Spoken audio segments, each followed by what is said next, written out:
What is your process for designing career learning products and programs?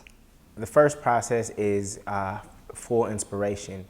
For instance, the Route 66 tour started out of being inspired by a statistic from the National Association of Colleges and Employers in 2009 that only 20% of college grads had jobs on hand at graduation. And I had two little brothers who had been through college, and that was inspiration. I was just like, you know what, I have to do something about this. This is a huge problem. From there, I wrote a blog entry called 66 Things to Do Before You Graduate.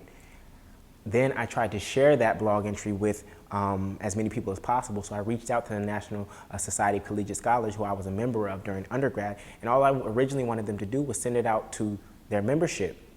When they saw it, they invited me in to come share it as a presentation. They loved the presentation, and we formed a partnership, and that became a tour.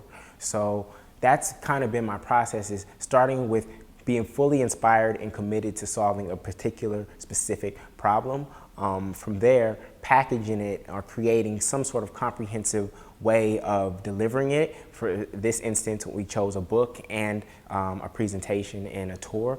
And then from there, just going and doing the work. So I noticed that I have this rhythm in my life that's been occurring for the past 3 years, which is in the summer is like my downtime when I'm actually in creation mode. That's when the interview was produced. That's when 8-Cylinder Success was produced, Good Excuse Goals, Route 66. Those were all produced in this summer type area. And then I go out in the fall and I try to test them. I test them in small places at first, and then to see if they work in those test markets. And once I get proof that they work, then I commit the rest of the next year to actually expanding them and spreading them as widely as possible. So I have this rhythm in my life of this creation phase, like in June, July, August, this experiment phase towards the end of the year, and then this execution phase from January to June of the next year. So that's kind of been my cycle and my rhythm of creating the products that I've created.